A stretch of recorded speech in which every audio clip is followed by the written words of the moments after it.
Good morning. I got a lot of favorable reviews for the Republic Day news that was broadcast yesterday with fundamental duties. Thank you. Without much ado, let me get into the news of the day. Delhi woman throws son down the stairs and booked by the police. A 26-year-old woman was booked for attempt to commit culpable homicide after she threw her 2.5-year-old son down the stairs during an argument with her in-laws in New Delhi. Let me tell you what exactly happened. The family was sitting around. This young lady, she gets into an argument. She goes to her bed, first picks up a set of clothing and throws it out. Then picks up a toy and then throws that toy out. Then picks up her boy and throws the boy out. A 2.5-year-old son, child. The police has booked her for culpable homicide, and my immediate suggestion to the lawyer of this young lady is to tell the police officer that it is not and cannot be culpable homicide. Culpable homicide is defined under section 308 of the Indian Penal Code, and suffice it to say, it needs to be an act which caused the death of the child. I'm not sure if this child, is this child dead? Okay, I'm not sure if this child is dead, but obviously the charge of culpable homicide will not stick if the child is only hurt. Now, the news report says that this lady has been sent for counseling, and the news report further says if she is found to be mentally ill, then a different course of law will take place, and if she is found to be mentally sound, then a different course of law will take place. Now here, this is where our show comes in. What is the offense? If the child dies, murder, culpable homicide, one of the two. I'm not getting into the difference between the two, that is too technical. But anyway, if the child survives, there is no question of either of those.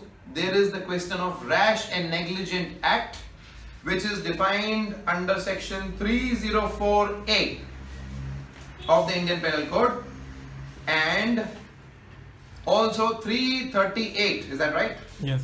338 of the Indian Penal Code, which talks about causing grievous hurt.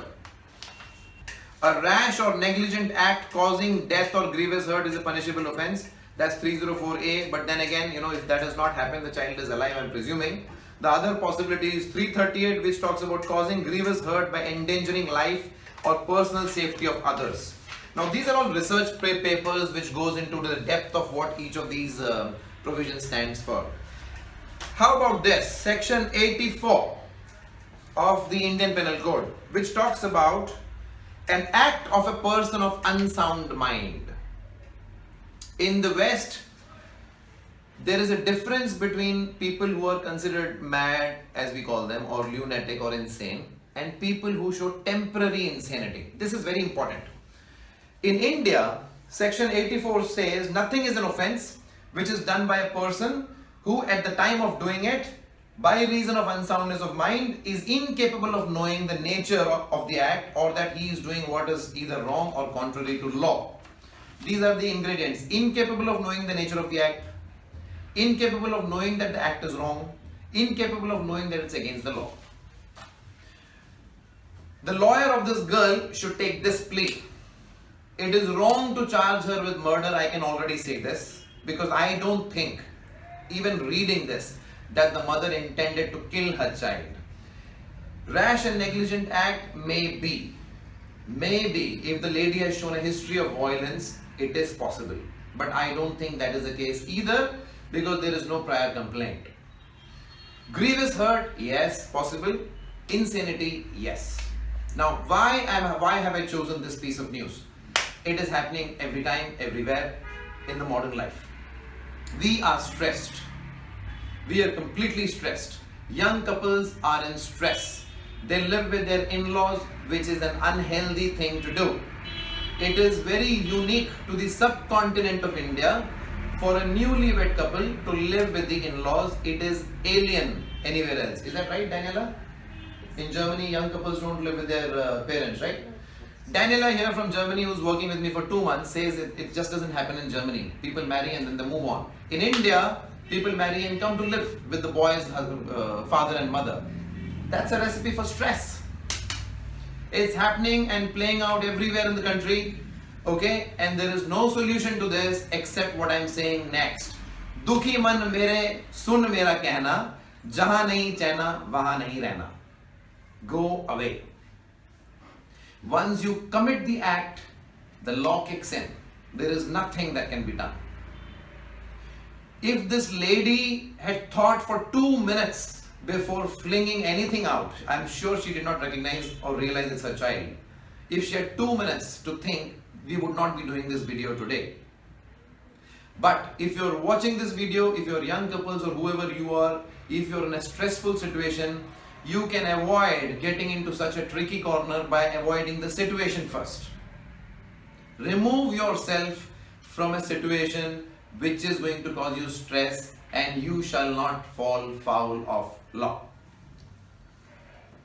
I have an advice for this young lady's lawyer that he should take up an aggressive plea of temporary insanity. Temporary insanity is defined as something which happens to regular common people who are otherwise perfectly capable of taking good decisions, losing their ability to decide what is right or wrong in the heat of the moment. That, in my opinion, should be separated from a rash and negligent act. Not just with this lady, it happens on the roads all the time. You're upset, you're frustrated, you suddenly ram the car into somebody. Is it a rash and negligent act, or is it temporary insanity? This is for our founding fathers of the law or the custodians of law in the parliament to promulgate and come out with. But I can tell you, there is a difference between the two. A rash and negligent person is always rash and negligent, like the thug and the rowdy on the road. A temporary insane person is a regular housewife, a good mother. There is a difference between the two, and the law should not put both of them on the same pedestal. I conclude this by telling you one more piece of news. BARC scientist goes missing after alleging harassment at work. Somebody called Babita Singh works with BARC, and now she's missing because she says there is harassment at work. When I said dukhi man mere sun mera कहना, जहां नहीं चैना वहां नहीं रहना, it doesn't mean you run away like that. It means you avoid the situation if you can. It's going to be difficult. I find it very difficult personally in my life, but it is better to be safe than to be sorry. So figure out how to avoid a stressful situation rather than to figure out how to control your reaction.